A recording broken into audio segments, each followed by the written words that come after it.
How will the election affect mortgage interest rates going into 2021? We are going to share with you in this exclusive coverage. Hey there, Christian Walsh, Coldwell Banker Wire Associates. We are real estate brokers based in California who are here to help tenants and landlords, buyers and sellers here in California and beyond. And we have a big update for you. I know what you're thinking. What are mortgage interest rates going to look like after the election? What are the mortgage interest rates going to look like going into 2021? We're going to share with you, and we're going to tell you ultimately what things could lead to higher interest rates in 2021. If you're ready, hit that like button and we'll get started. So the very first thing we're going to do is we crunch the numbers from Freddie Mac. We went back all the way from data that they have to 1971. We plucked the numbers, the average interest rate monthly during election years. You have to see this data to believe it. We are here. We're excited to go through and see whether there's any relation between elections and where interest rates go. So we were inspired by some of the articles out there we read, but we've got our own take on it. We added in some extra data. You know how we are. We like to look at numbers and crunch things. So here we go. We're going to go through this quickly together. Remember, our email newsletter subscribers can download this and take a look at this form. They get to play around with this form. So if you want a copy of this, make sure you subscribe to our email newsletter below. So here's what we have. We have the election year. We're going to compare October, which is obviously the elections are November. So we're going to compare the month before, and then we're going to get into December, the month after. And we're going to show you how much it changes. Then, as an extra bonus, what we're going to do is for new presidents, we're going to factor in the February, which is after the inauguration, because it's more fair to do that. We have to show once they become president if it makes a difference in that first month. And then we're going to show you the change from October, which would really be a fair way to do it. Now, let me get out of the way so you can see this, but you can see. So here we go. We're going to dive into the data. So what we have in red, it's obviously a Republican president. Blue will be a Democratic president. So let's run through. We're going to run through the numbers so you can see. And this is the column that matters. This is the one. The change column is where we can see. And we go Nixon, Carter, Reagan. So here we see Carter was a new president. And so to be fair, we need to compare October before he was president. We need to compare it to February after the inauguration. That is most fair, in my opinion, when there's a brand new president. You can see for Reagan, the second term for Reagan, we don't have that because Reagan was already president. There was no new inauguration. So you can see the trend that emerges. So we flip back and forth between Republican and Democrat. And you can see pretty quickly, and it would make more sense if you dive into the data, but you can see pretty quickly that the trend is absolutely not there. There's no trend. Blue, red, red, blue, it does not matter. You can see that, for example, Clinton, rates went down after the inauguration. Rates continued to go down. Another thing that's fun to look at is to see exactly where rates were. So, and to show you when we say rates are historically low, this is what they were comparing to back then. So you can see during Reagan's years, in the 80s, my father was a custom home builder back in Ohio, and they used to joke that when interest rates dropped below 10%, the floodgates would open. And you could see why. These are their interest rates. They were over 14%. So Reagan's second term, it dropped almost a full point when he was reelected, but still ridiculously high rates. And then we can get down into Bush's years, Clinton, Obama, we saw. So Bush's second year, rates went up a little bit, but they had still dropped from when he first took the presidency.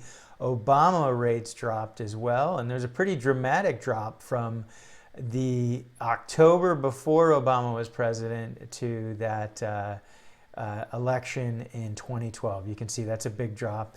Then you can see Trump, that we have actually a slight increase. That increase into the inauguration is about 0.7%. And then 2020, what can we say about 2020?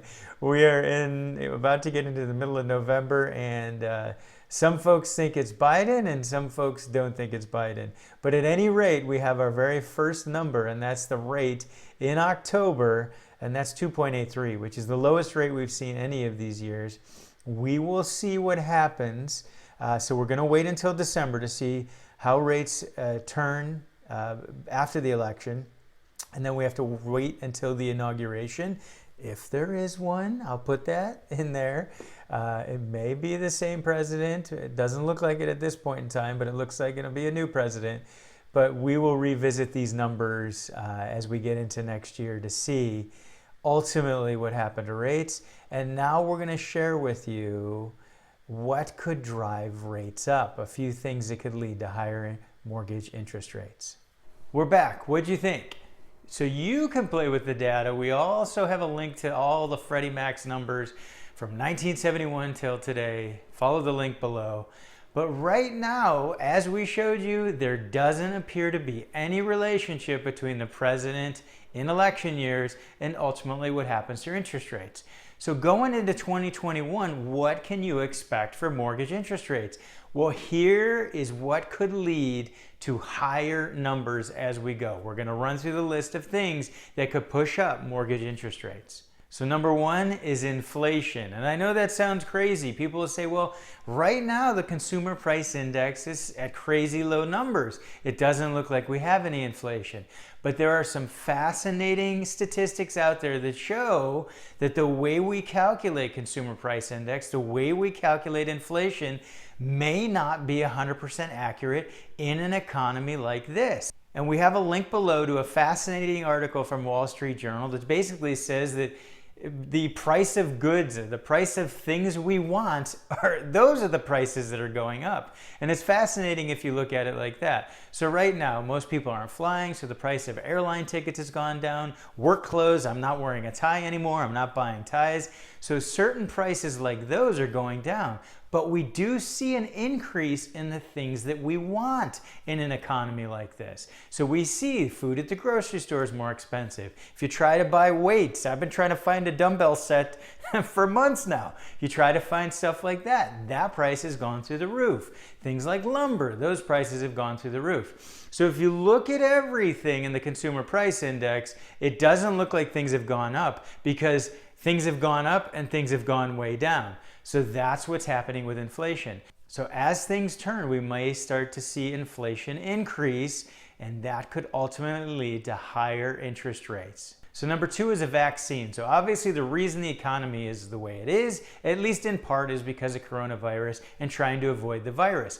If we get a vaccine, which we got great news this week, and as it continues to get out into the public, we will see that life can return to normal, to some semblance of normality. Even the announcement of the vaccine led to a big rally on Wall Street, and we're going to see life can return to normal with the help of a vaccine. As life returns to normal, we may find that that also leads to mortgage interest rates increasing as well. And this dovetails into number three, which is an improved economy. Ultimately, the vaccine will allow life to get back to some semblance of normal. We will adapt for the rest. But as we see the economy improve, it may lead to an increase in mortgage interest rates. It's a natural thing. As unemployment decreases and people get back on their feet, we might start to see that mortgage interest rates start to increase. This isn't necessarily a terrible thing. We're at crazy record lows, and we still have a lack of inventory out there. So even as rates tick up a little bit, there's still plenty of demand where folks should continue to buy. So this is our opinion. We hope you found this helpful. We ran through all the presidential elections back to 1972. Leave your comments below on where you think interest rates are headed and where you think the economy is headed. We'd love to hear from you. And also, please share your content ideas with us. What are your burning questions? We'll give you those answers. We got a whole lot more stuff we want to share with you. We'd love to have you subscribe to our email newsletter. Remember, you'll get a copy of that mortgage rate chart that we used in this video. And we send you other great content weekly, so please be sure to subscribe. We'd love to have you subscribe to our channel, and we want to thank you for tuning in. This has been Christian Walsh, Coldwell Banker Wire Associates, and we appreciate you.